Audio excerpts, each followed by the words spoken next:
खानपुर विधायक उमेश कुमार और अधिकारियों द्वारा किए गए सिडकुल के उद्घाटन को भाजपा के वरिष्ठ नेता और पूर्व विधायक कुंवर प्रणव सिंह ने इसे अवैध करार दिया है। चैंपियन ने अपने कैंप कार्यालय पर प्रेस वार्ता के दौरान कहा कि सिडकुल उनके प्रयास से बना है, जिसकी घोषणा उनके प्रयासों से मुख्यमंत्री पुष्कर सिंह धामी ने की थी और उन्होंने ही भूमि का अधिग्रहण कराया था। लेकिन इसे बीच कुछ भाजपा और कुछ विरोधी पार्टी के लोगों ने इससे अवरोध पैदा किया, जिससे इस कार्य में विलंब होता चला गया। वहीं उन्होंने कहा कि ये इस बाबत सिडकुल के सभी अधिकारियों से भी मुलाकात कर चुके थे और उन्हें हर स्थिति से अवगत कराया था। लेकिन बड़ा दुर्भाग्य है कि विधायक द्वारा बिना पूजा पाठ के वहां जेसीबी से शिलान्यास कर दिया गया, जबकि मेहनत उनकी है और इसका अधिकार भाजपा की सरकार को है। वहीं उन्होंने कहा कि इस तरह से शिलान्यास करना पूरी तरह से अवैध है। चैंपियन ने कहा कि जल्द ही वो सिडकुल का शिलान्यास मुख्यमंत्री से कराएंगे। जल्द ही वो मुख्यमंत्री पुष्कर सिंह धामी से मिलकर इसके लिए समय लेंगे, ताकि पूरे विधि विधान और पूजा पाठ के साथ सिडकुल का शिलान्यास कराया जा सके।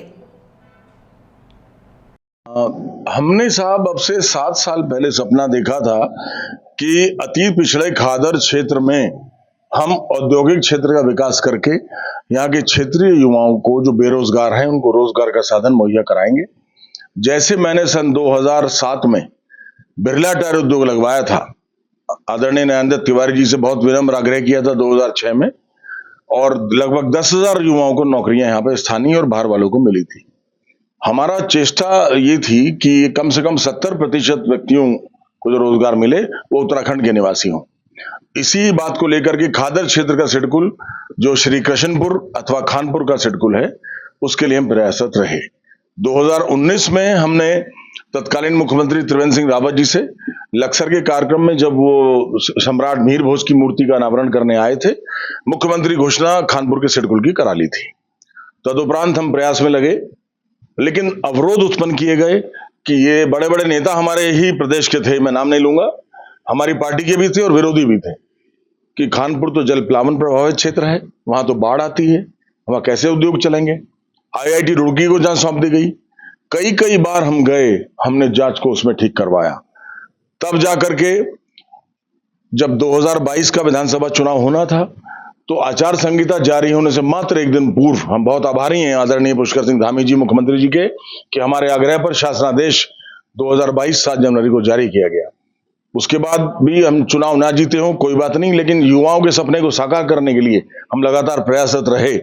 और 2022 में भी मैं मुख्यमंत्री जी से मिला, मैंने कहा सिडकुल हेतु भूमि का अधिग्रहण किया जाए, अधिग्रहण के बाद भूमि की नौयत परिवर्तित की जाए। मैं पिछले वर्ष सिडकुल के MD श्री मीना और GM श्री राणा से जाकर के सिडकुल मुख्यालय में मिला और मैंने उनसे कहा कि भूमि का नौयत को परिवर्तित कर लिया गया है, इसके नक्शे बनाए जाएं और सरकार से धनराशि की डिमांड की जाए।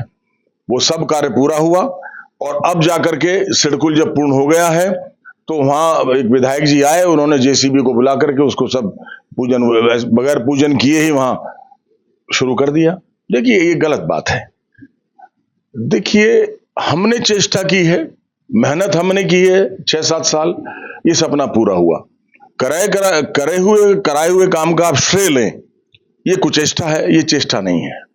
हम ये नहीं कहते, देखिए विधायक है, मन करता है, कोई बात नहीं, लेकिन इसका जो अधिकार है, इसमें जो अधिकृत हैं, इसमें अधिकृत हैं भारतीय जनता पार्टी की सरकार, जिन्होंने सिडकुल हमें दिया, और हमारे मुख्यमंत्री जी श्री पुष्कर सिंह धामी जी, जिन्होंने इसका शासनादेश जारी किया, जिन्होंने हमारे कहने पर भूमि का अधिग्रहण किया, जिन्होंने हमारे कहने पर भूमि की नौयत परिवर्तन कराई, जिन्होंने हमारे कहने पर सिडकुल को आदेश दिया कि अब जाकर के यहाँ पे धनराशि जारी करके यहाँ का पूरा नियोजन करके क्रियान्वयन किया जाए।